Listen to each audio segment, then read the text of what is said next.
Bonjour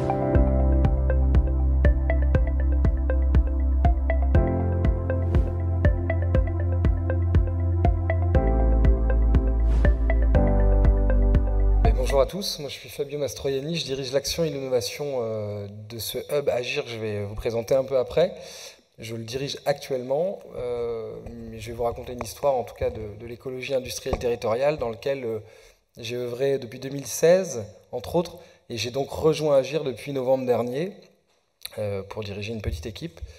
Alors on l'a appelé la preuve, alors je le dirige pour une partie de mon temps, pour 50%, et c'est donc la preuve par l'exemple d'une résidence que l'on a construite en 2017, 2018 et 2019 qui a mis en mouvement ce système d'écologie industrielle et territoriale. Alors c'est parfois rappelé dans certains termes, mais c'est la mise en mouvement d'acteurs qui se différencient et qui s'associent ensemble en transformant les déchets en ressources économiques.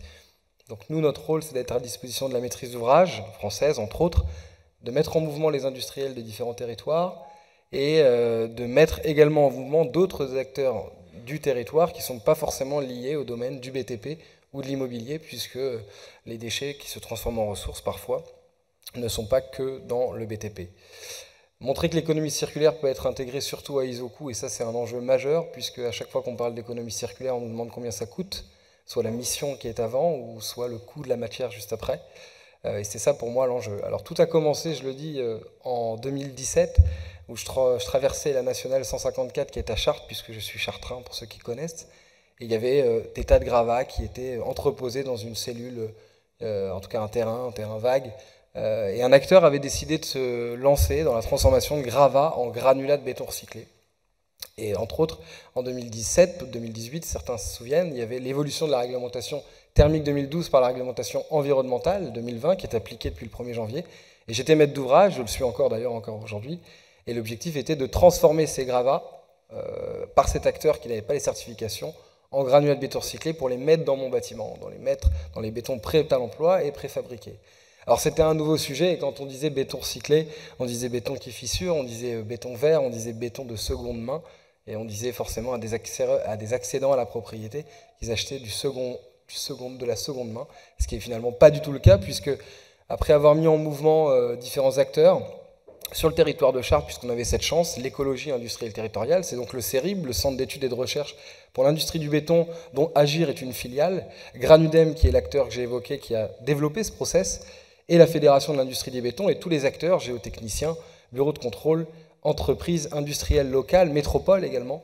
On s'est mis tous autour de la table et on a créé les conditions de mise en œuvre de ces gravats issus du plan en rue, entre autres, dans des vrais bétons. Et donc, on a inscrit les prescriptions de ces nouveaux bétons, des bétons dans les CCTP, et on a mis en œuvre l'ensemble des bétons préfabriqués et prêts à l'emploi, hors ceux qui étaient en infrastructure et précontraints parce qu'on ne pouvait pas le faire.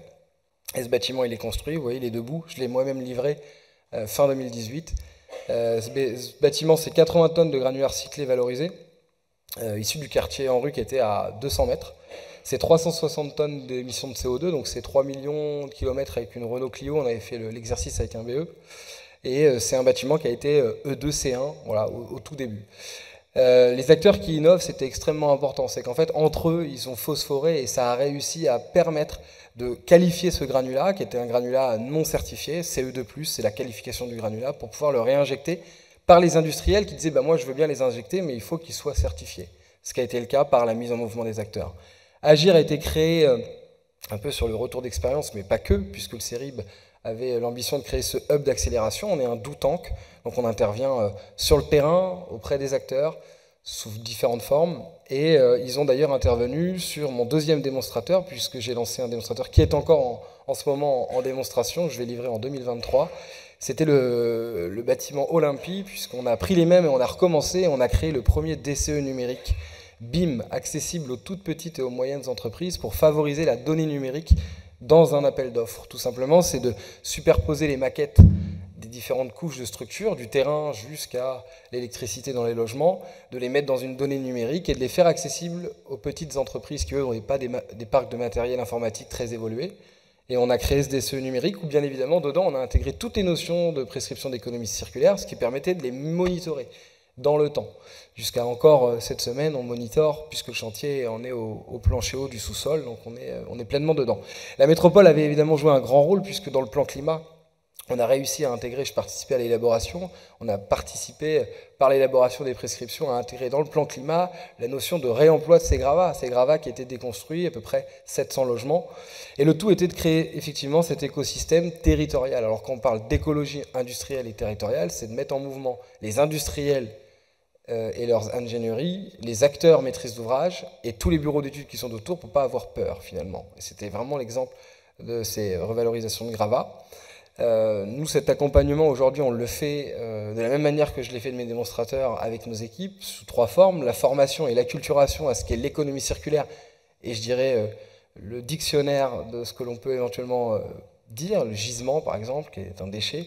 On travaille sur les opérations et évidemment aussi de l'innovation ponctuelle par exemple, la certification CE2+, d'un gravat qui n'a pas de certification, et bien on vient processer pour le rendre qualifiable. Ma conviction, c'est celle qui était la même qu'en 2016, c'est qu'évidemment nos villes sont des carrières de demain, et quand je dis des carrières, c'est parce qu'on parle des gravats, mais on parle aussi de tous les gisements du second œuvre qui sont énormes. Je rappelle, 260 millions de tonnes de déchets aujourd'hui par an dans le BTP, et pour moi c'est plus qu'une conviction, c'est des valeurs que je porte et que je porte encore sur mes opérations. Et donc pour aller plus loin, il y a évidemment l'écologie, il y a l'industrie, il y a aussi le numérique et le digital. On vit une profonde transformation en ce moment, je crois, par l'été qu'on a tous passé. Et l'économie circulaire est évidemment une des clés de la résilience, en tout cas territoriale. Voilà, donc je vous remercie de votre écoute.